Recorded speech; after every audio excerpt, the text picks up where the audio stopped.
BJP की ओर से कांग्रेस पर हमला किया जा रहा है तो उधर दीपेंद्र हुड्डा भी पीछे नहीं है। दीपेंद्र हुड्डा की ओर से भी बीजेपी नेतृत्व पर निशाना साधा गया। कहा 3 चरणों के बाद अब बीजेपी को अच्छी तरह से समझ आ चुका है कि रुझान उनके पक्ष में नहीं है। बीजेपी नेताओं की भाषा बदल चुकी है। बीजेपी नेताओं के बयानों में कटुता और असत्यता, झूठ नजर आ रहा है। बीजेपी के पक्ष में इस वक्त रुझान नहीं है। ये बीजेपी बेहतर तरीके से समझ चुकी है।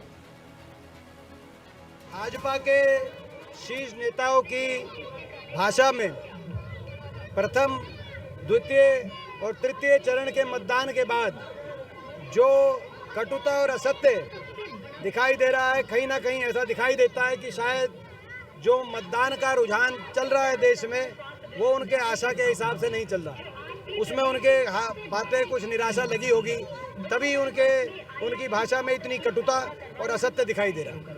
ऐसे में अल्पमत की सरकार है। अल्पमत की सरकार को कोई नैतिक अधिकार नहीं है। ये सरकार तुरंत इस्तीफा दे नैतिकता के आधार पर, और यदि इस्तीफा नहीं देती तो राज्यपाल महोदय को मामले का संज्ञान लेते हुए हरियाणा में राष्ट्रपति शासन लगाकर निष्पक्षता से चुनाव कराना चाहिए, हमारी मांग है। बीजेपी की ओर से कांग्रेस पर हमला किया जा रहा है तो उधर दीपेंद्र हुड्डा भी पीछे नहीं है। दीपेंद्र हुड्डा की ओर से भी बीजेपी नेतृत्व पर निशाना साधा गया। कहा 3 चरणों के बाद अब बीजेपी को अच्छी तरह से समझ आ चुका है कि रुझान उनके पक्ष में नहीं है।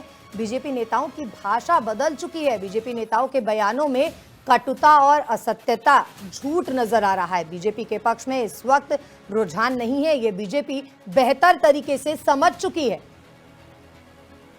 भाजपा के शीर्ष नेताओं की भाषा में प्रथम, द्वितीय और तृतीय चरण के मतदान के बाद जो कटुता और असत्य दिखाई दे रहा है, कहीं ना कहीं ऐसा दिखाई देता है कि शायद जो मतदान का रुझान चल रहा है देश में, वो उनके आशा के हिसाब से नहीं चल रहा। उसमें उनके बातें कुछ निराशा लगी होगी, तभी उनकी भाषा में इतनी कटुता और असत्य दिखाई दे रहा है। ऐसे में अल्पमत की सरकार है। अल्पमत की सरकार को कोई नैतिक अधिकार नहीं है। ये सरकार तुरंत इस्तीफा दे नैतिकता के आधार पर, और यदि इस्तीफा नहीं देती तो राज्यपाल महोदय को मामले का संज्ञान लेते हुए हरियाणा में राष्ट्रपति शासन लगाकर निष्पक्षता से चुनाव कराना चाहिए, हमारी मांग है। बीजेपी की ओर से कांग्रेस पर हमला किया जा रहा है तो उधर दीपेंद्र हुड्डा भी पीछे नहीं है। दीपेंद्र हुड्डा की ओर से भी बीजेपी नेतृत्व पर निशाना साधा गया। कहा 3 चरणों के बाद अब बीजेपी को अच्छी तरह से समझ आ चुका है कि रुझान उनके पक्ष में नहीं है। बीजेपी नेताओं की भाषा बदल चुकी है। बीजेपी नेताओं के बयानों में कटुता और असत्यता, झूठ नजर आ रहा है। बीजेपी के पक्ष में इस वक्त रुझान नहीं है। ये बीजेपी बेहतर तरीके से समझ चुकी है।